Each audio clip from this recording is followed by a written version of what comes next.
scam បូឌីណាបងប្អូនអ្នកណាក៏គេប្រតិកម្មថា scam បូឌីណាខ្មែរចង់និយាយប្រាប់បងប្អូនឲ្យច្បាស់ថាចេះ scam មនុស្សដែល scam គេបានតើមនុស្សនឹងឆ្លាតណាតែ scam បូឌីណាបងប្អូនទៅយល់ណាគ្រប់គ្នាប្រតិកម្មថាគេនិយាយទៅថាខ្មែរនឹងដើរតែ scam គេនៅក្នុងពិភពលោកតែអ្វីគ្រប់ឯយ៉ាងតែ scam បូឌីនេះតែ scam គេបានតើតែយើងឆ្លាត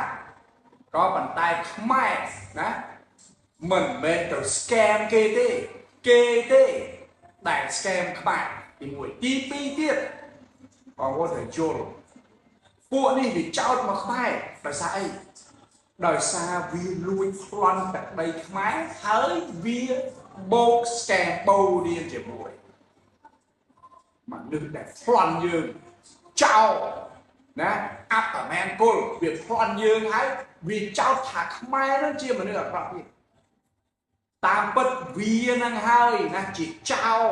មិន scam បូឌីនេះចោលប្លន់ណាពួកអាចោលនេះគឺជាវាអត់ឃ្លានបានវាប្លន់វាចំណែងខ្មែរបានវាប្លន់ណាអញ្ចឹងវាលើកយើងថាយើង scam បូឌីចំជំនាញបងប្អូនមនុស្សដែលយើង scam បានមនុស្សដែលគេនិយាយបានមនុស្សដែលខ្លួនឯងនឹងភ្លឺបានមនុស្សដែល scam អាច scam អ្នកឯងបានពីព្រោះអ្នកឯងអួតខ្លួនឯងតែឆ្លាតពេកដល់ទៅពេលគេធ្វើស៊ីទៅណាថាខ្លួនឯងនឹងចាញ់គេចុះបើអាចោលនេះអាចោលវាកំពុងលួចទឹកដីយើងនេះណាអាតៃឡែននេះណាអាតៃឡែនវាយ៉ាងម៉េចវិញអាតៃឡែនណាកំពុងប្លន់កំពុងអត់ឃ្លានកំពុងចោទខ្មែរថា scam មែនទេចឹងបងប្អូនត្រូវយល់ឲ្យច្បាស់អ្នកឯងលើគេ scam បានណា scam មានពីរ scam មួយអាក្រក់ scam មួយល្អណាមួយ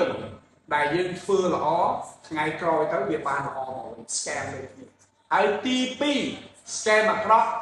វាវិលជុំមកអ្នកឯងត្រូវតែស្លាប់ដូចគ្នាតែខ្មែរប្រាប់ហើយខ្មែរមិនដែលធ្វើបាបអ្នកណាគេទេមានតែគេធ្វើបាបខ្មែរមិនមានសង្គ្រាមជាមួយអ្នកណាគេទេតែប្លន់ទឹកដីអ្នកណាគេទេមានតែគេប្លន់ទឹកដីខ្មែរចាំមកច្បាស់រដ្ឋាភិបាលខ្មែរទោះមានក៏ដោយទោះក្រក៏ដោយទោះអ្វីក៏ដោយយើងនៅតែសហការគ្នាយើងត្រូវជួយប្រទេសជាតិយើងឲ្យបានរឹងមាំអូខេបាយបាយកុំជឿតាមគេអូខេ